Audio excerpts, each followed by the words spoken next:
Nazi Germany might now control most of Western Europe, but Britain's Prime Minister Winston Churchill had no intention of letting it have an easy time.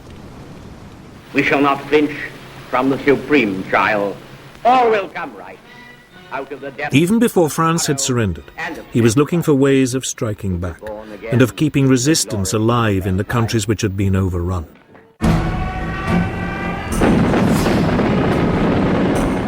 Just as the last troops were being taken off the beaches of Dunkirk, Churchill was already planning ahead. He wrote to his chiefs of staff demanding the formation of raiding forces which could attack the coasts of occupied Europe. Within a few days, a call for volunteers had been circulated to create a force of 5,000 men.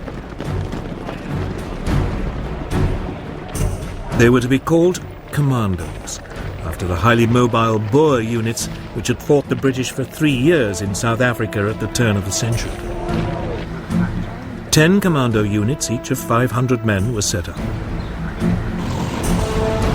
They began practicing attacks from the sea.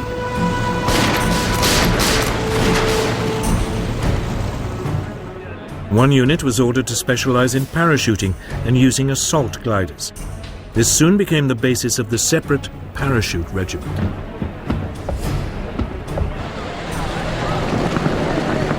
Admiral Sir Roger Keyes was appointed Director of Combined Operations. Churchill instructed him to prepare to mount 3 major raids as soon as the threat of an invasion of Britain had passed. One of Keyes' first tasks was to develop ships which could land his new troops. 3 cross-channel ferries were converted so as to carry landing craft.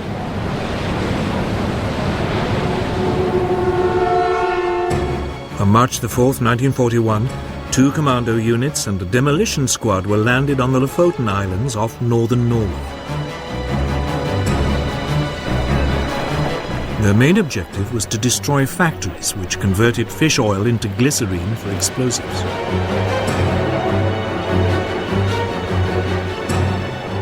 The commandos achieved total surprise and landed without a shot being fired. A German armed trawler in the harbour was seized. They quickly destroyed the factories and the fish oil tanks.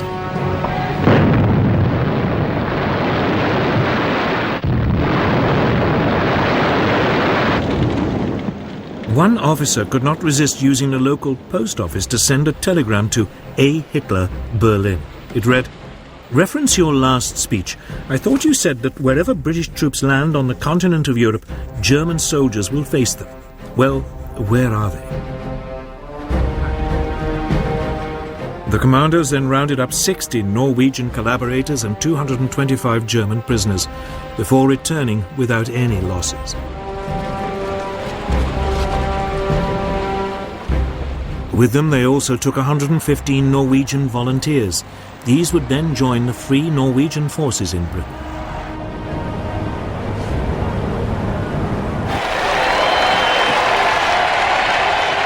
The Lofoten raid was an enormous public relations success and a huge boost for British morale. But its most important result was one which could not be publicized: the capture of a set of rotors for an Enigma machine. Although the machine had been thrown overboard from the armed trawler, its crew forgot the spares. They were to give invaluable help to the cryptographers of Bletchley Park in breaking the German naval codes.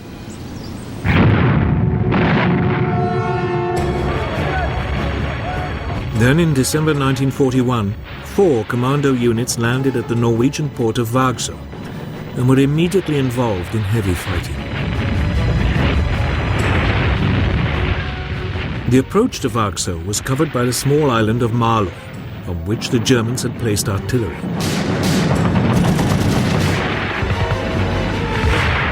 This was quickly overrun, but across the water in Vagsø, the fighting was intense.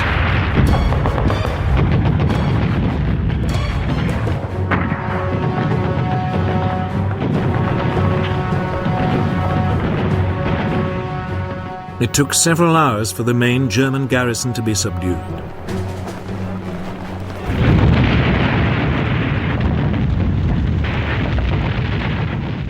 commandos then blew up several factories and sank 8 ships before withdrawing. These raids convinced Hitler that sooner or later the British would attempt to retake Norway. So for the remaining 4 years of the war, he kept some 250,000 troops there. Troops which might have proved vital on other fronts. But effective as they were, commando raids were not enough to stop the Nazis. Churchill needed other ways to hurt them, so he focused on the resistance movements in the occupied countries.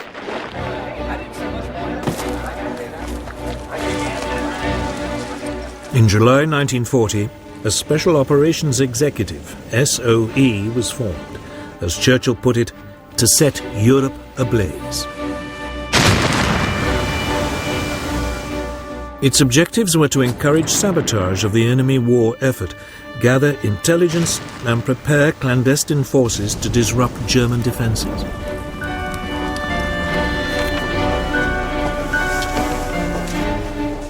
The bulk of SOE's activities centred on France.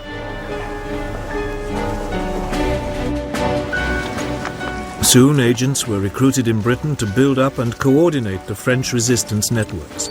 Radio operators and couriers were also trained to support them.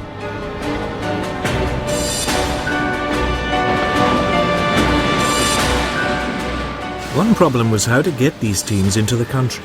Submarines, high-speed launches and fishing vessels were all tried out, but the German coastal defences proved difficult to penetrate. The answer was aircraft. And in August 1940, a special RAF unit was set up with Whitley bombers and short takeoff and landing Westland Lysanders.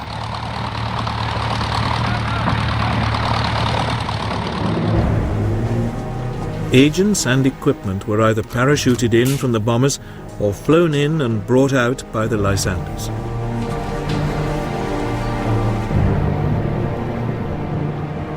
On moonlit nights, a growing number of reception committees would be waiting as an increasingly widespread network of resistance groups was built up.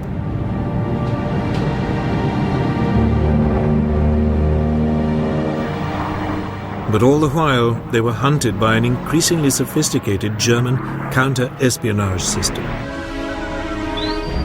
This used direction-finding equipment to locate hidden radios and double agents to infiltrate networks. The work of SOE agents was desperately perilous, and their life expectancy short. The slightest lapse in concentration might betray them to the Gestapo. Many suffered torture and death. But Churchill was sure it was worth it.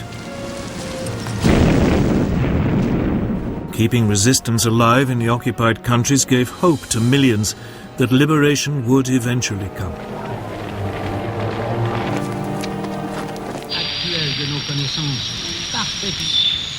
The British Broadcasting Corporation, the BBC, was also enlisted to raise the hopes of those living under German rule. It broadcast the news in all the languages of the occupied countries. The German penalty for listening to these bulletins was death. But people tuned in regardless. The BBC also played a crucial role in transmitting coded messages to resistance groups. These always came after the 9 o'clock news. Message très important pour le chef de Gaël. Attention, il va pleuvoir bougrement ce soir. For the peoples of occupied Europe, the prospect of liberation might only be a distant dream, but in the middle of 1941 it suddenly became more likely. For by then, Britain was no longer alone in fighting Nazism. It had gained a massive ally, but it wasn't America, which Churchill had assiduously been courting. It was the Soviet Union.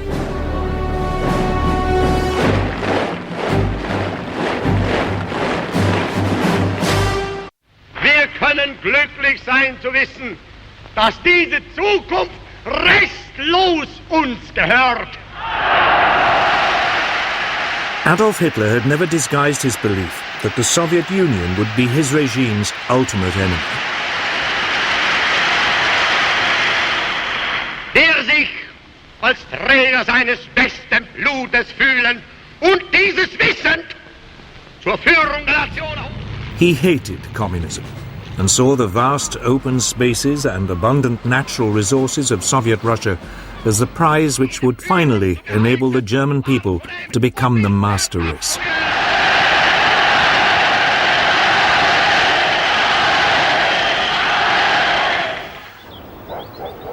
Throughout the early months of 1941, as he stayed at the Berghof, his country retreat in the Bavarian Alps, Hitler planned his greatest gamble. Operation Barbarossa, the assault on the Soviet Union.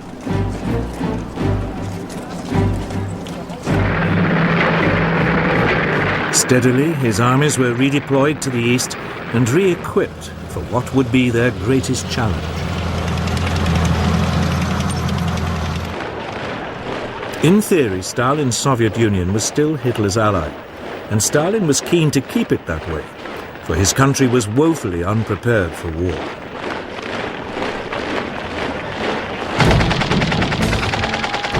The mighty Red Army, once the largest and most technologically advanced in the world, had been devastated by Stalin's purges in the late 1930s. Some 3/4 of its senior officers had been shot or imprisoned. Despite appearances, there had been a catastrophic collapse in morale and efficiency.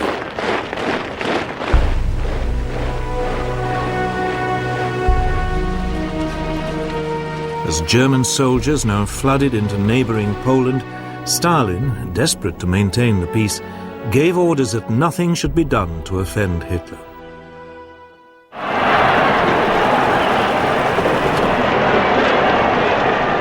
But Hitler had one other task to perform before he could push on to Russia.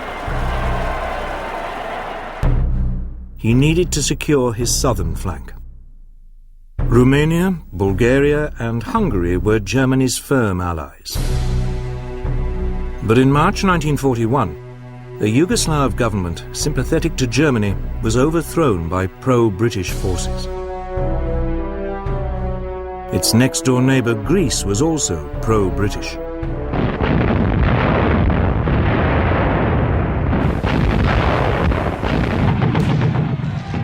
So, on April the 6th, 1941, the German army invaded the Balkans.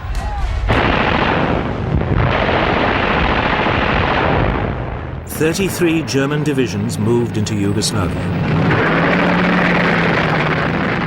They swiftly tore its defences apart. The capital, Belgrade, surrendered on April the 12th.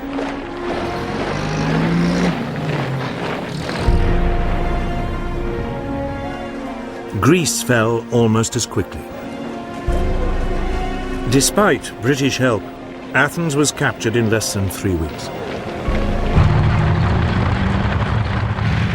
The way was now clear for Operation Barbarossa.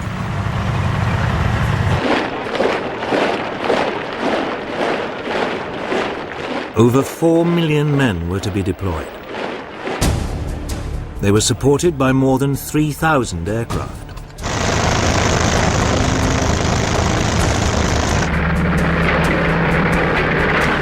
The plan called for 3 simultaneous thrusts. Army Group North would overrun the Baltic states and seize Leningrad.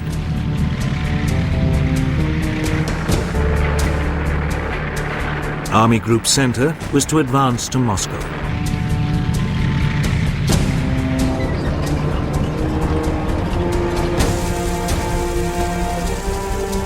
And Army Group South would occupy the Ukraine.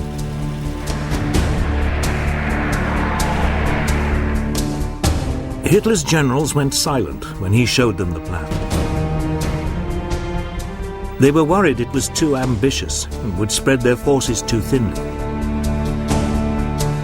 But none dared voice their doubts. The Red Army was much bigger. It had nearly 2 million men within striking distance of the Western Front and millions more in reserve.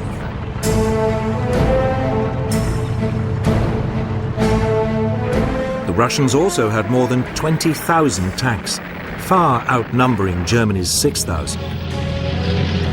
They were older and less powerful, but they were still a formidable fighting force.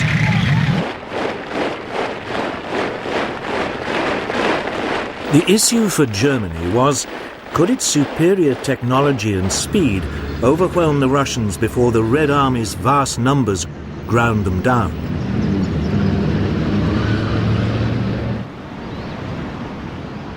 Operation Barbarossa began at 3:15 a.m. on June the 22nd, 1941.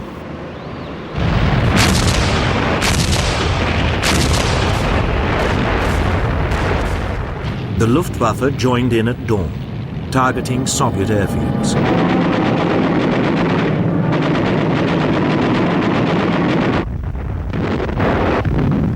Simultaneously, the ground attack began.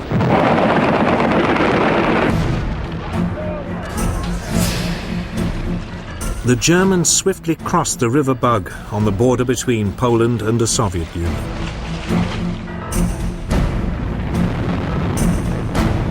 Hitler's panzers were soon thrusting deep into Soviet territory. Within 2 days, the panzers had penetrated more than 50 miles. Ill-coordinated Red Army counterattacks were swiftly brushed aside.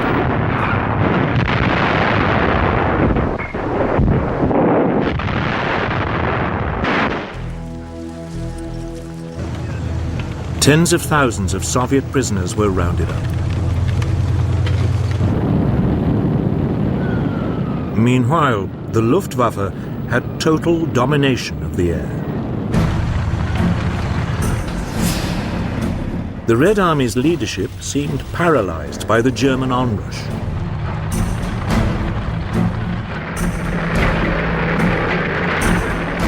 On June the 29th, 7 days after the start of the assault, 2 panzer thrusts met up near Minsk, surrounding huge pockets of Soviet troops.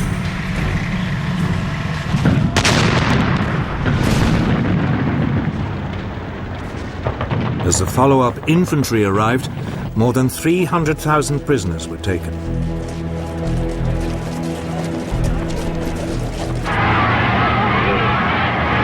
Often the Germans found themselves welcomed as liberators, particularly in the Ukraine, where anti-Russian feeling was widespread.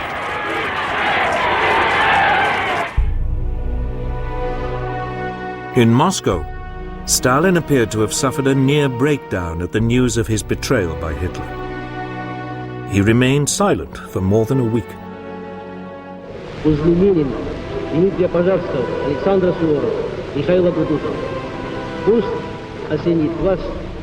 Not until July the 3rd did he appeal to his people's patriotism to save the motherland.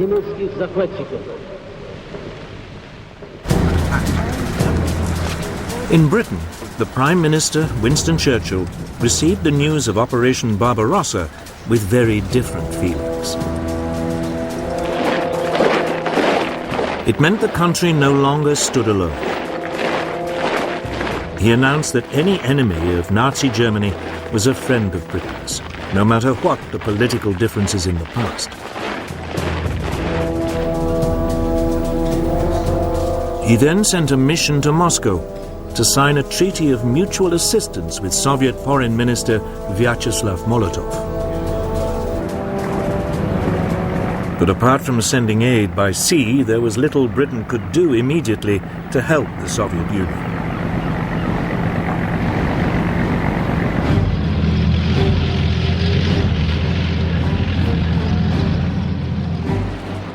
As June turned to July, the German blitzkrieg slashed deeper into Soviet territory.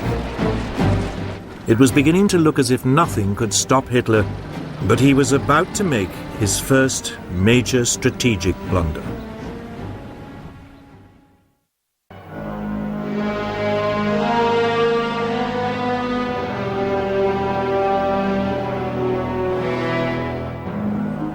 By the beginning of 1942, Adolf Hitler was the master of Western Europe and huge tracts of the Soviet Union. The Nazi Empire was controlled by the methodical application of punishment, reprisal, and terror. Hitler's new order in Europe was designed solely to serve the interests of Germany. Those who stood in its way were given short shrift.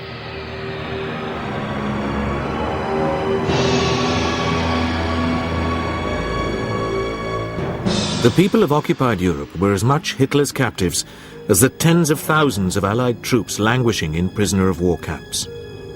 One of these camps gained a legendary reputation. This was the forbidding castle fortress of Colditz. It housed two types of prisoner, those with important political connections and servicemen who had a record of escapes from other camps. Their German captors regarded Colditz as escape-proof. The escapers waged a secret war to prove them wrong.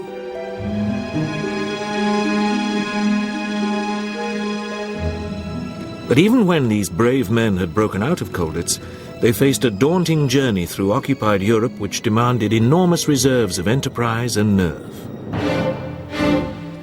They had escaped from one fortress into another, infinitely bigger and fraught with peril. Hitler's Fortress Europe.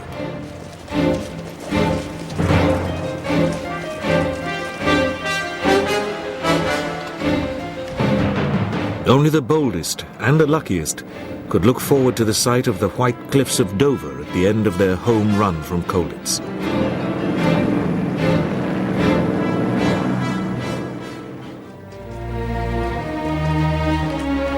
Prisoners of war and the problems of handling them are phenomena as old as warfare itself.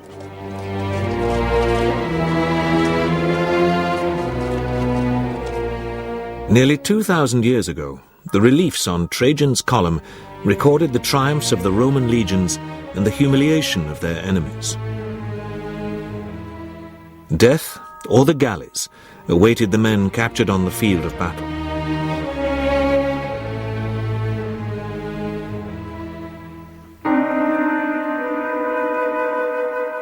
In the American Civil War, the first conflict of the modern era of warfare, prisoners on both sides suffered and died in primitive conditions.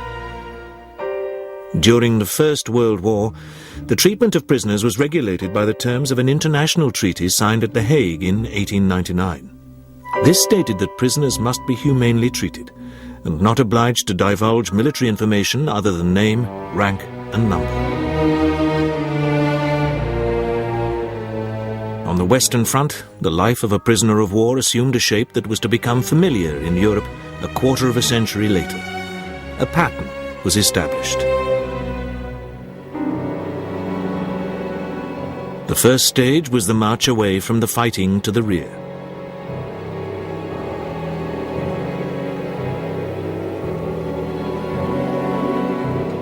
The camps German prisoners built with their own hands in the First World War would have been recognized by veterans of the Second. Single-story huts surrounded by barbed wire fences.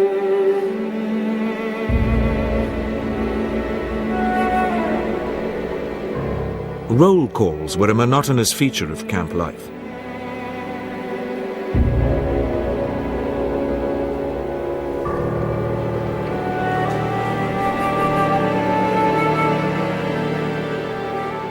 And for the men, boredom was kept at bay by physical labor.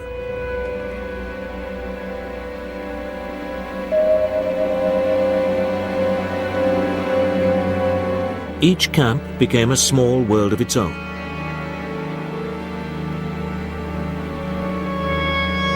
While work parties gave an occasional glimpse of the world which lay beyond the wire.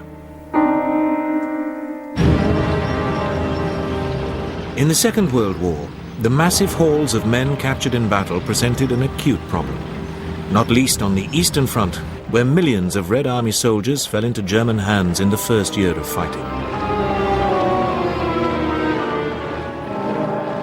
It was a problem the Germans chose to ignore. They considered the Russians subhuman and treated them as such.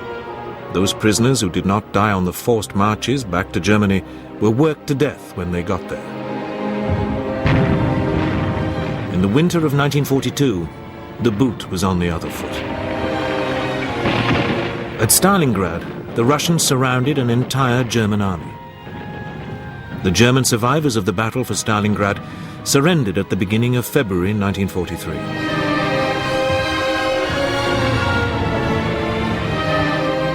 The red flag was raised over the shattered city.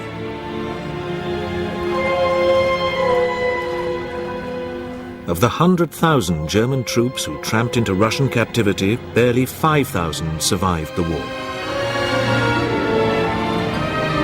They set out on a death march every bit as hellish as that inflicted on their Soviet enemy.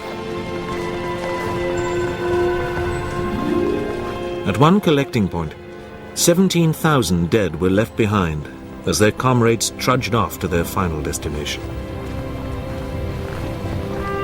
Those too weak to continue the march were shot on the spot by their guards. Those who survived were claimed by typhus, cholera, and dysentery.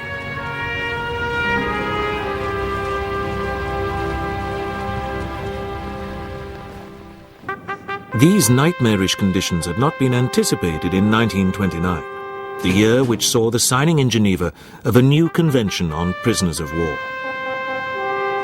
The convention stipulated that prisoners were to be adequately clothed, given food and quarters as good as those enjoyed by their guards, permitted medical treatment and exercise, allowed to keep their own belongings and remain free to practice their own religion and to receive letters and gifts of food, clothes and books.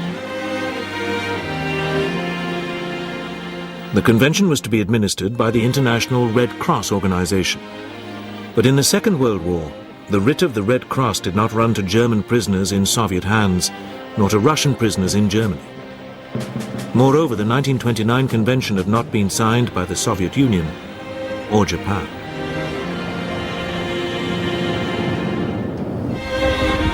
In the 1930s, the Japanese had invaded mainland China, fighting an undeclared war of great barbarity.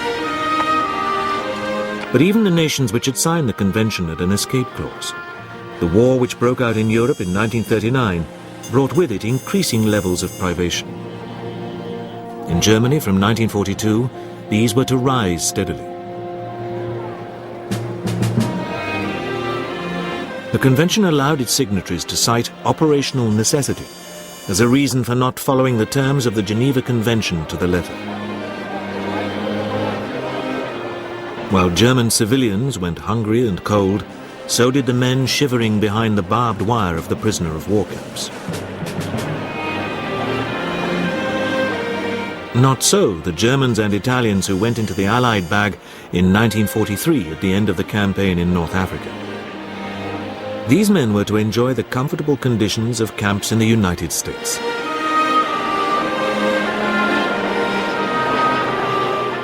Nearly 200,000 German and Italian prisoners reached their final destinations in well-upholstered trains, fed on coffee and sandwiches. There were no death marches in the United States. In 1942, some 50 Japanese prisoners of war were shot and killed by guards when they rioted in a camp in New Zealand. But on the whole, prisoners were treated humanely in New Zealand and Australia.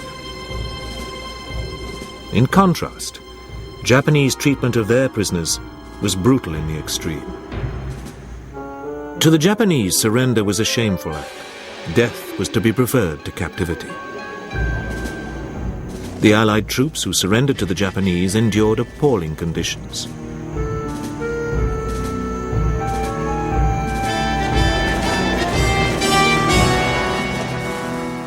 They were worked to death on projects like the Burma Railway, completed at a cost of 16,000 Allied lives and those of at least 100,000 Asian slave laborers.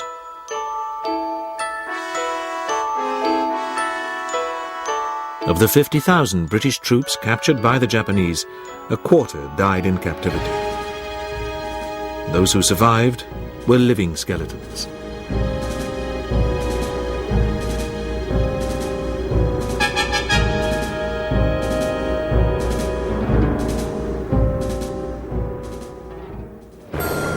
Conditions were markedly different in Western Europe in the early summer of 1940. In a matter of weeks, Hitler's army had overrun Holland, Belgium, and France. The French army, on paper the most powerful in Europe, had been shattered.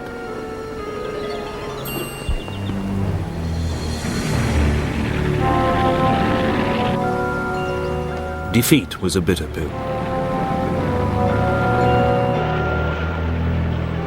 Huge numbers of French servicemen and thousands of their British allies were now prisoners of war.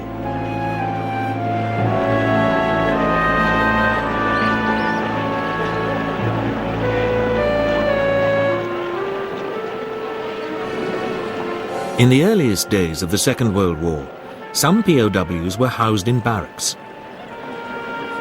These British and French airmen were well cared for, and this was exploited for propaganda purposes, as this Royal Air Force pilot demonstrates. I only wish to say, of my own free will, that since being taken prisoner here in Germany, my brother officers and myself have been treated with every courtesy and consideration. We have good quarters, adequate food, and no complaints. But by the summer of 1940, the number of POWs had swamped the system. The Germans built numerous camps to house their prisoners. These normally consisted of single-story huts hemmed in by barbed wire fences.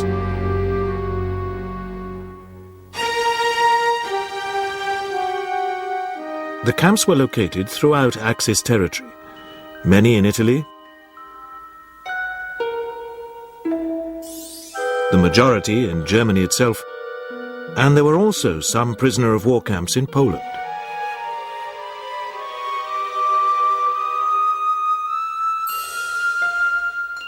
Life in the camps settled down into a routine. These photographs, taken secretly by a British prisoner, vividly convey the atmosphere in the camps. The looming guard towers placed around the compound.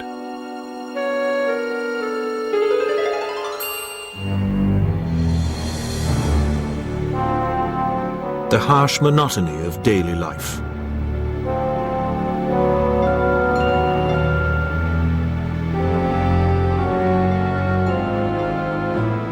Primitive conditions,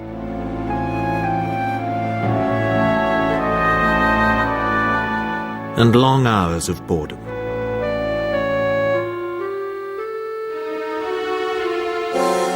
Red Cross parcels went some way to relieving the deficiencies of diet in wartime Germany.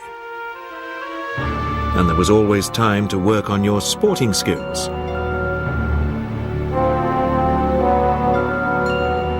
These POWs even contrived a cricket net.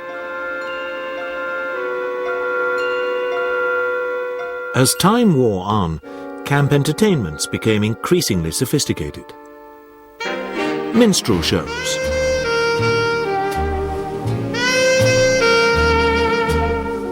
and Shakespeare were part of the repertoire.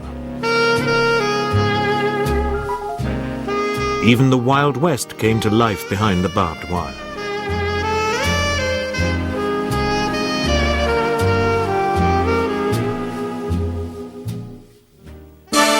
Meanwhile, the inmates of the camps used an ingenious array of homemade wireless receivers to keep in touch with the unfolding events of the war.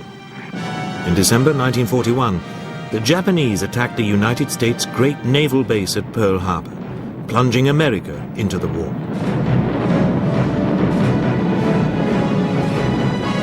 Pearl Harbor was the prelude to a series of Allied disasters in the Pacific and Far East. Over the crackling airwaves, POWs in Europe listened with dismay to the dramatic news of the surrender to the Japanese at Singapore, the worst disaster in British military history. It would be some time before the litany of Allied setbacks was replaced by news of victory.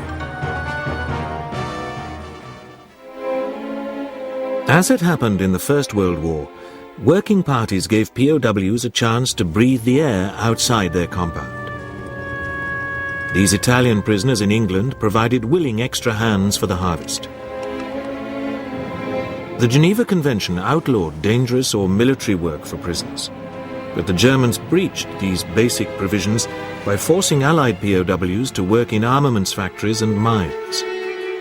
There was time enough to reminisce in the camps and to acquire new skills for the day when peace returned. Many prisoners chose to endure, but on others there was immense pressure to escape. The Allied High Command was particularly eager to recover highly trained officers and aircrew. It was a poor return on a huge financial and human investment to lose airmen over occupied Europe.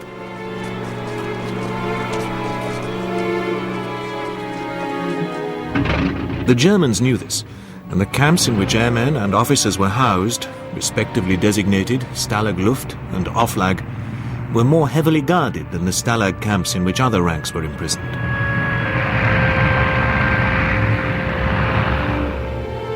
Stalag Luft III was situated at Sagan in Silesia, which is now part of Poland.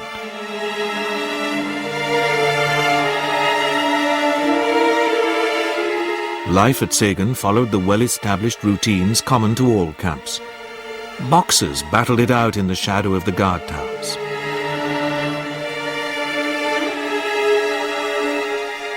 The inmates of Sagan were also keen model yachtsmen.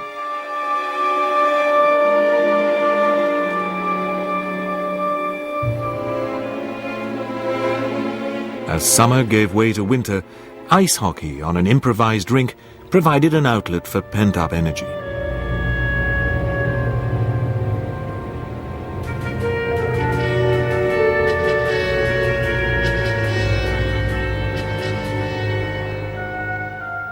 But at Sagan, much energy was also channeled into the construction of 3 escape tunnels, codenamed Tom, Dick, and Harry. The tunnels were lit by tapping into the camp's electricity supply and fitted with rails to bring out trolleys of excavated earth. The telltale spoil was dispersed by being trickled slowly and secretly across the camp's parade ground. The tunnels were ventilated with pipes made of dried milk tins and bellows fashioned from 2 kit bags. In March 1944, 79 POWs were passed down one of the tunnels, Harry. On the direct orders of Adolf Hitler, 50 of the Sagan escapers were shot on recapture. The Geneva Convention provided a maximum of 30 days solitary confinement for escape attempts. Only 3 of the Sagan escapers made it back to Britain. Escaping was not the only skill acquired at Sagan and other camps. The bribing and blackmailing of camp guards ensured a steady flow of information not only on transport and troop movements, but also the state of German civilian morale. Conveyed in coded letters home, these reports provided a useful backup to one of the great Allied intelligence breakthroughs of the war, the cracking of the German Enigma code by Allied codebreakers at Bletchley Park. To the end of the war, the Germans considered Enigma to be unbreakable. But the intercepted and decoded messages provided Allied intelligence with a unique insight into the German war machine. In the huts which dotted the grounds at Bletchley, the codebreakers were able to build up a picture of German war-making capacity and intentions. But if this source of intelligence was ever to falter, the reports from POWs would ensure that the Allies could still form a picture of what was happening in Nazi Germany. In the event, the breaking of the Enigma code remained the greatest Allied secret of the war.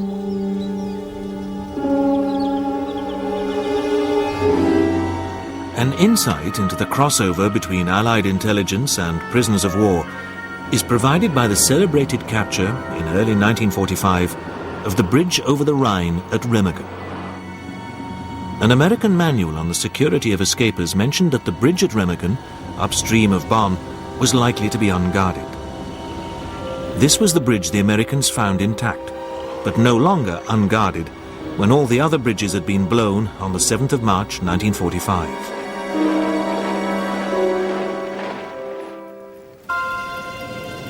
For escapers and their organizing escape committees, the prospect of surviving for any length of time in Fortress Europe was a daunting one. In towns and cities, the Germans were everywhere.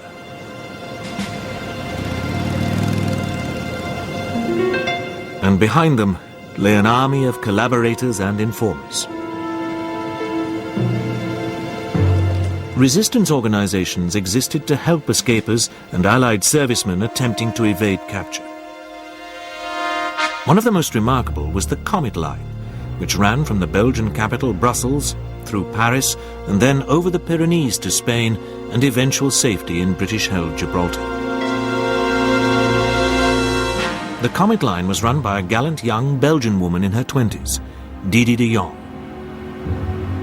She and her Basque guides eventually escorted some 700 fugitives over the Pyrenees to freedom.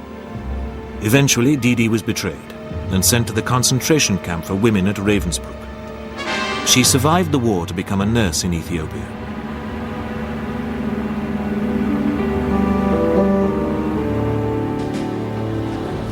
In London, the British had established a secret agency, MI9, to help escapers and evaders. The American equivalent was named MIS-X. Under the direction of Major Christopher Clayton Hutton, MI9 developed a staggering array of secret aids for escapers and evaders. Downed airmen could use convertible fleece-lined flying boots whose side pieces could be removed to become two halves of a waistcoat, leaving a pair of lace-up civilian shoes, with a flexible hacksaw blade concealed within them.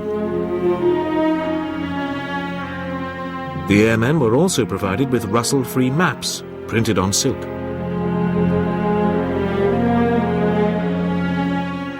MI9 devised a belt buckle which featured a tiny compass. A cigarette lighter which also concealed a compass. The compass was even hidden in the base of a cork bottle stop. Smuggled to POWs in their personal mail were items like this rice paper map, hidden in a seemingly innocent puzzle game. A chessboard revealed forged documents.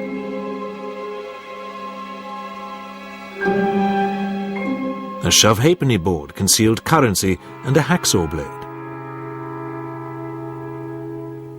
Maps were hidden in cotton reels. Or printed on the backs of playing cards.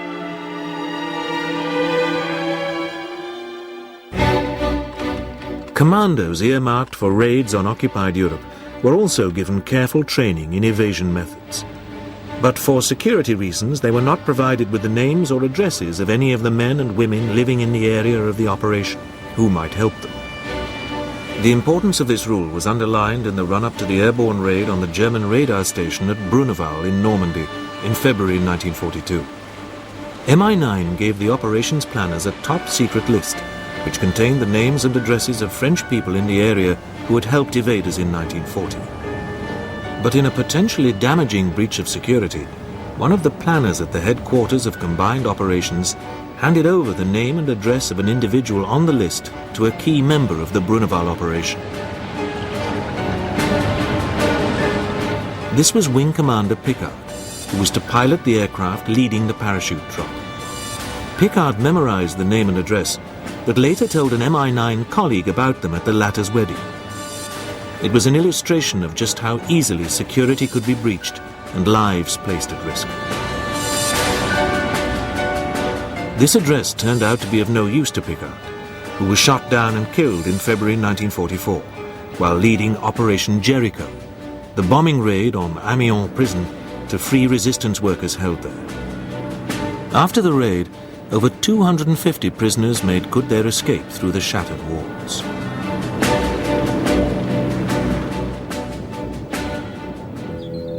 Early in the war, the Germans identified persistent escapers from their prison camps and decided to create a special camp to hold them. The site they chose was an 11th century castle, situated in eastern Germany, 12 miles from Leipzig and near the border with Czechoslovakia.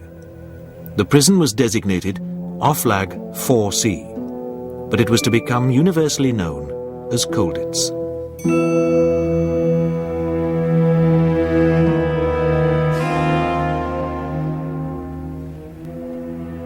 From late 1939, Colditz had housed captured Polish officers.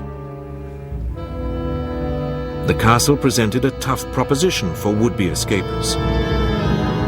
It had a dry moat with a high outer wall. Beyond this was a drop of some 30 feet to terraced gardens, which themselves were built on top of a further wall. The castle was perched on a promontory overlooking the river Mulde. It appeared to be completely escape-proof. By the end of 1940, Colditz had some 500 inmates: French, Polish, Dutch, Belgians and British.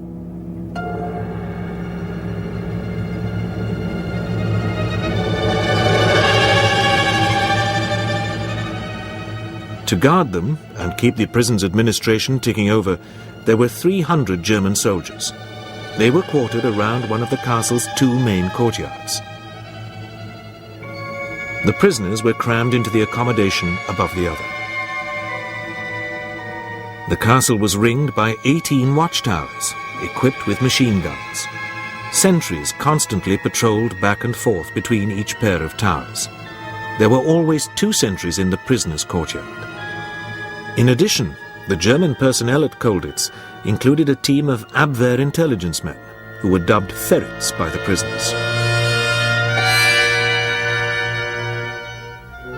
Special electrically operated sound devices were planted to detect any escape tunnels the prisoners might attempt to dig. At night, the castle was floodlit from all angles to enable the sentries to spot any attempt to climb Colditz walls. No one was supposed to escape from Colditz.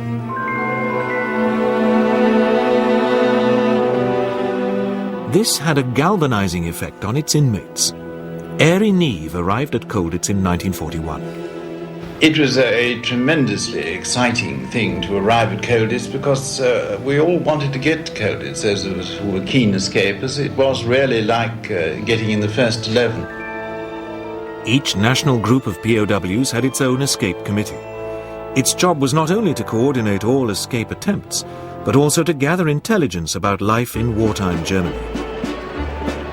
Getting out of Colditz was only half the battle. The escapers had to be able to merge with the population at large.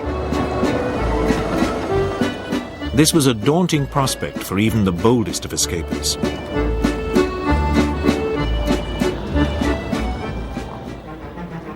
It was impossible to travel anywhere in Germany and occupied Europe without the correct identity papers and passes. If these documents aroused the slightest suspicion, arrest would swiftly follow.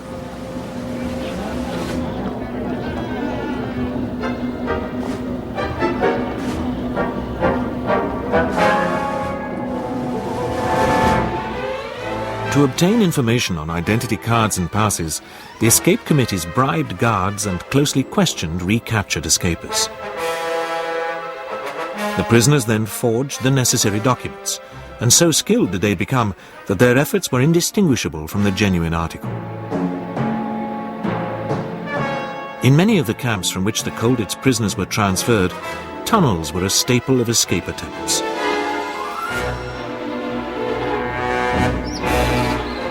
In Colditz, however, tunneling was made immensely difficult, because any tunnel had to penetrate the castle walls and the rock on which it was built.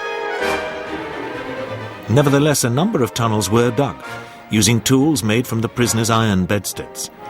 In 1943, the Germans replaced them with wooden-framed beds.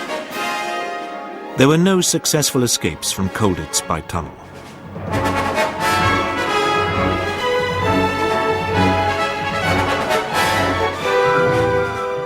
For his first escape attempt, Airy Neve disguised himself in a German uniform.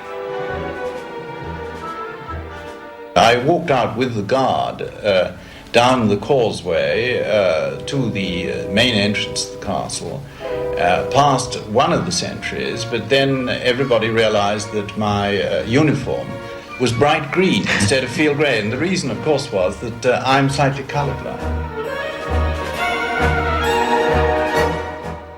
But even in the disaster of almost instant capture, the resourceful Neve spotted another way out of Colditz. The Germans took me over the drawbridge of the castle, and I saw the little wicket gate down into the dry moat, which meant that you could go down in that direction and not go out through the main entrance to the castle. Now, this was the gap in their defences that they hadn't seen. Neve's new plan was based on another chink in Colditz armour, which had been discovered by members of the camp theatre. Neve takes up the story. They discovered that under the stage of the camp theatre, one could dig a hole and drop down into a disused passage, which led to the doorway of the loft above the guardhouse, and that one could get down the spiral stairs there and out that way. Neve planned his escape with a Dutch officer, Tony Lutyens. We went on parade with German uniforms underneath our greatcoats, and we had German uniform greatcoats in boxes under the stage. We had to slip into the camp theatre without the guards noticing us before we could get prepared to drop underneath the stage on a rope of bed sheets into the disused passage, which took us to the loft above the German guardhouse. The first stage of their escape attempt had been successful.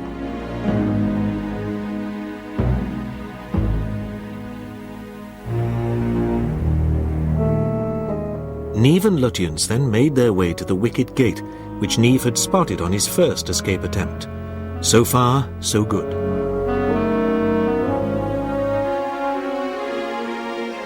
We reached the wicket gate without much difficulty, although a couple of German sergeants fell in behind us and marched with us onto the drawbridge.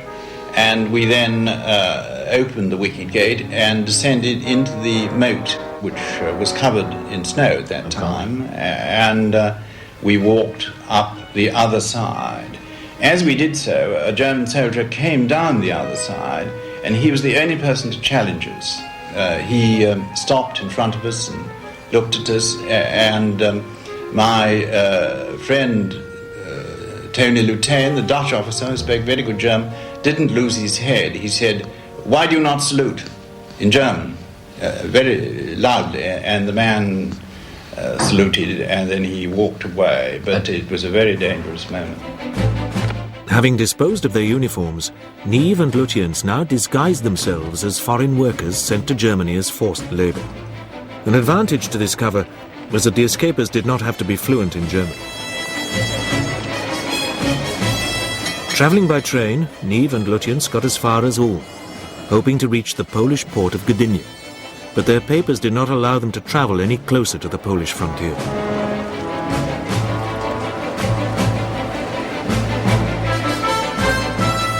They switched to local trains, which their papers allowed them to do, and approached the border by a roundabout route.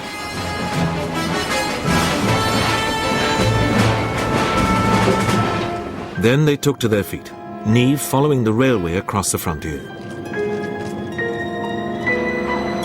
He eventually reached the port of Danzig, now Gdansk, and spotted a number of neutral Swedish ships in the harbour. Neve selected one vessel, evaded the single sentry on the quayside, and slipped aboard. The crew agreed to hide him. On arrival in Sweden, Neve was first placed in a police cell, but then taken to Stockholm and handed over to the British Embassy, where he remained for almost 6 weeks before being flown home to Britain, where he joined MI9. As Neve and Lutyens had demonstrated, the effective use of disguise was one of the best tickets out of Colditz. At Christmas time in Colditz, thoughts automatically turned to home and how best to get there.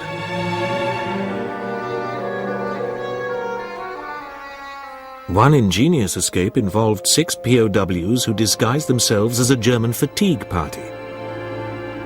They got into a German sergeant major's office and penetrated a storeroom beyond it. Carrying boxes, they marched out of the storeroom, bluffed the sentries on one of the side gates, and made their escape. 4 of the escapers were soon recaptured by the Germans, but the other 2, a Briton and a Dutchman, steadily made their way south. Taking to the woods on the last leg of their journey, they reached neutral Switzerland and freedom. Another daring escape attempt from Colditz was mounted by Lieutenant Michael Sinclair, dubbed the Red Fox by his comrades.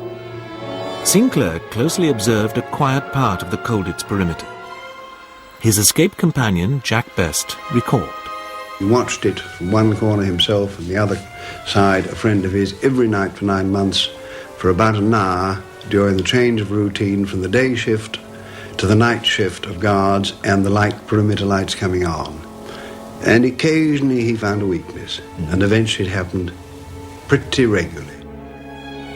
There were still times when you could be seen. It was not. It had to be carefully timed with music. That was what had happened. You'd be somebody upstairs playing music.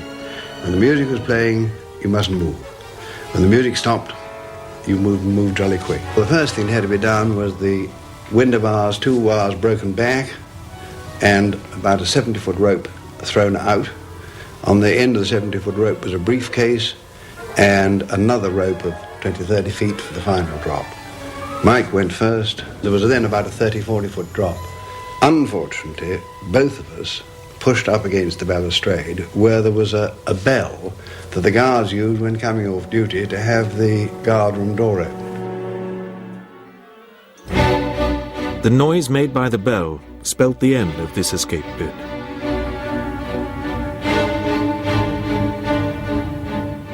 But it did not deter Sinclair, who was eventually shot dead as he attempted to scale the wire in an exercise area outside the castle. One of the most successful British escapes from Colditz was mounted in October 1942. The castle walls provided an escape route for mountaineer Major Ronnie Littledale and 3 fellow officers. Almost 50 years later, Littledale relived the route he and his companions took down the terraces to the barbed wire outer gate, which they scaled.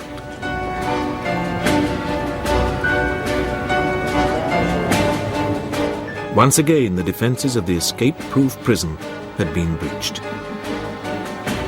Littledale and Lieutenant Commander Billy Stevens then travelled south by train.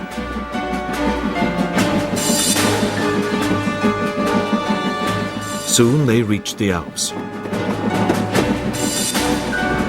They left the railway and set off on foot for the Swiss border, lying up by day. They crossed after 5 days and gave themselves up to the Swiss police.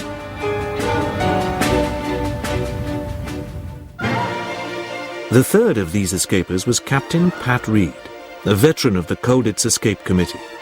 Reed remembered.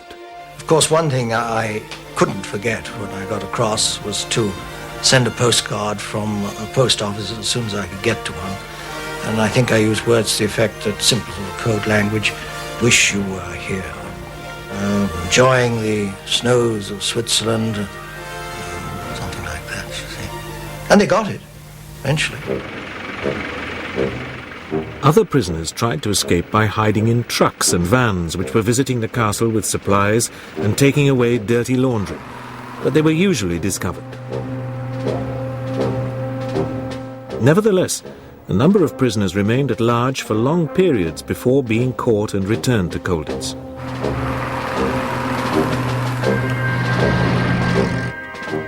Some had the frustration of being captured within sight of the Swiss border.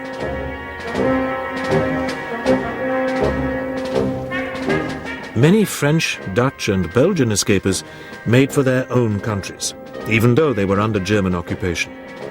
But in the summer of 1943, these contingents were sent to other camps. The British who remained tracked the course of the war on a secret radio hidden in one of the castle attics. Shorthand writers took down the BBC News and read it to their fellow prisoners.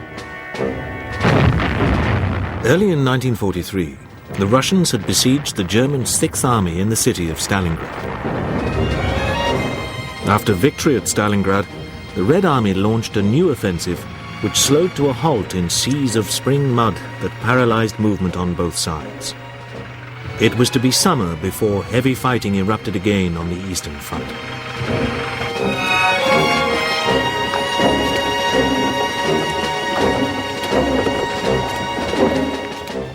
In July 1943, it was the German turn to take the offensive at Kursk.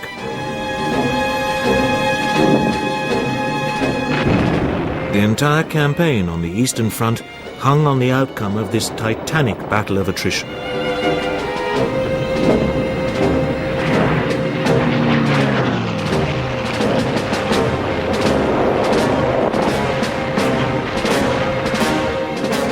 German infantry and armour came on in the same old way, confident of victory.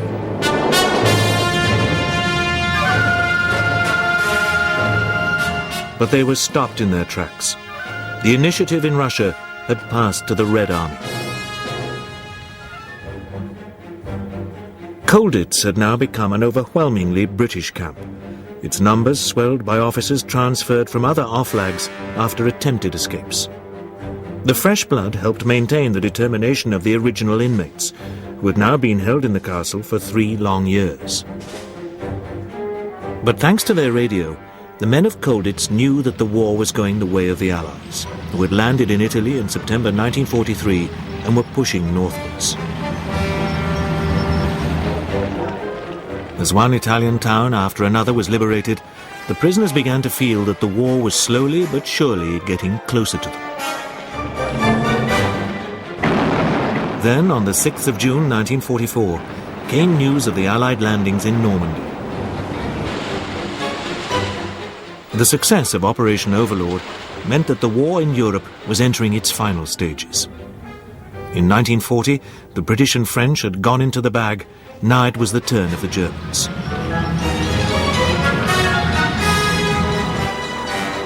As the Allied build-up continued, the Colditz Escape Committee placed a ban on any more escape attempts. They had been shaken by the news of the execution of 50 of the Sagan escapers by the Gestapo.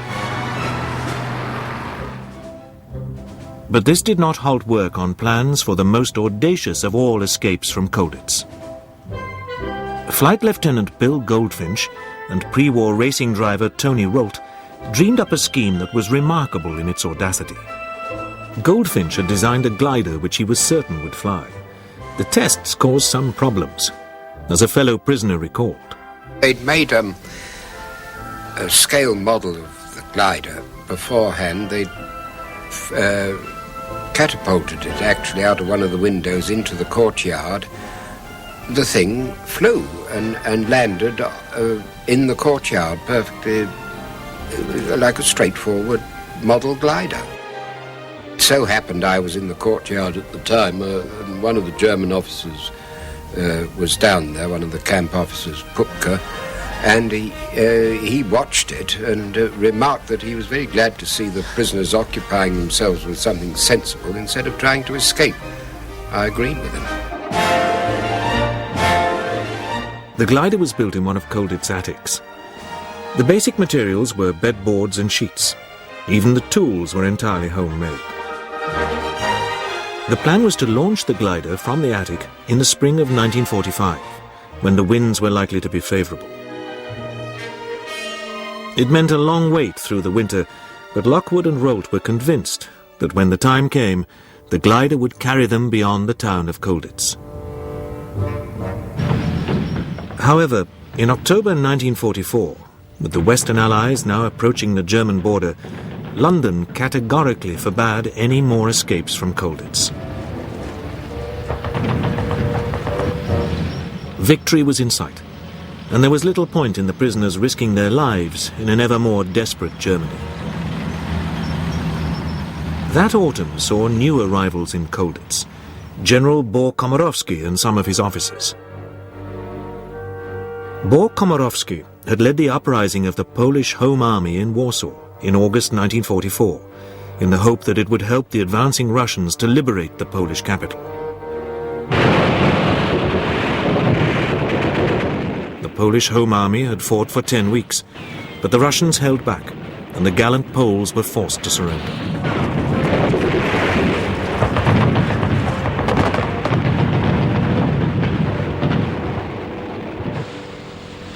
After a hard winter, good news reached Colditz in March 1945, when the Western Allies crossed the River Rhine, Germany's last natural barrier in the West.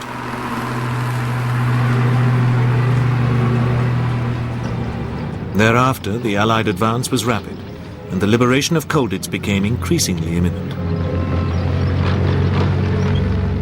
But as the Allied armies drew closer, the inmates of Colditz were confronted by new dangers created by the collapse of Germany.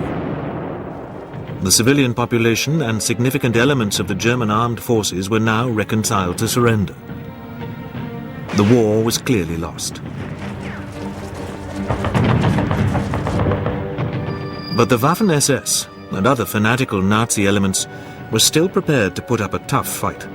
They threatened to turn their guns on the prisoners at Colditz, who had refused to be marched to the east. One of the prisoners at Colditz was Colonel David Sterling, the founder of the Special Air Service, the SAS.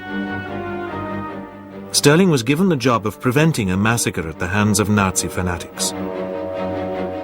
Many years later, he recalled how this was achieved. Well, we had to get at the individual who had given any such order, the Gauleiter of Saxony, based in Leipzig, and we forged a letter to him. The purpose of which was to frighten the Jesus out of him. If he in any way threatened our safety during the last stages of the war. American forces closed on Colditz, where they fought a sharp battle with the German garrison before driving it out of the town.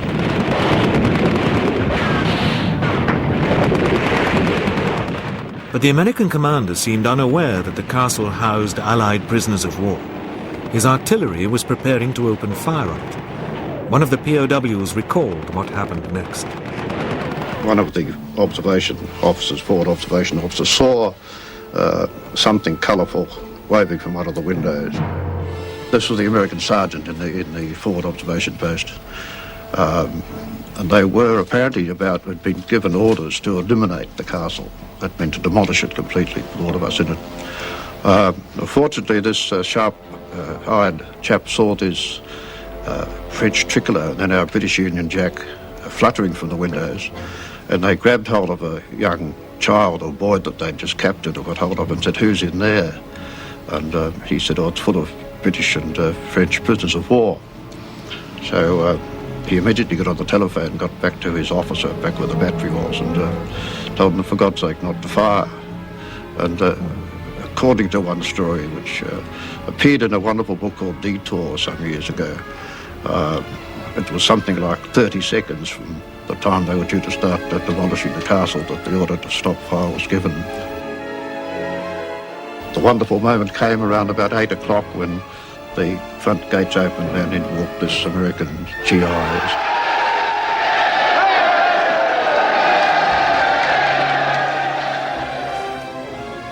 Now, like so many other prisoners of war, the men of Colditz could go home.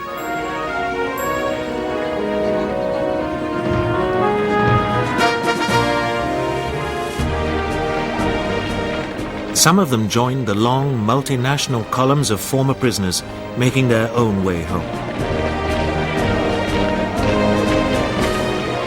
They passed columns of Germans marching into captivity. The wheel had come full circle.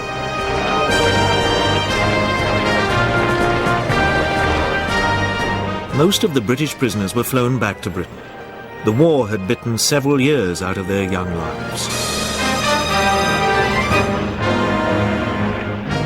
Now it was back to demobilization and Civvy Street.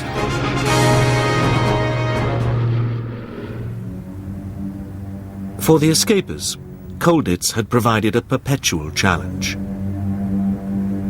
But it was not until 50 years after the end of the war that Colditz's former inmates were allowed back. During the Cold War, the castle had lain in communist East Germany.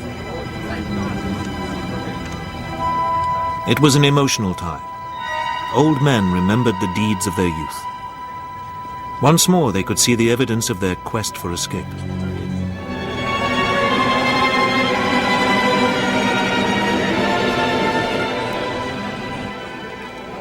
And relive the excitement and comradeship of those days.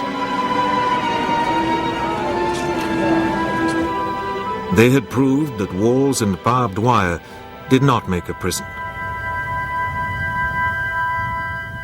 And the perpetual secret battle to outwit their jailers had kept their minds active and alive. Colditz had given them a glorious purpose.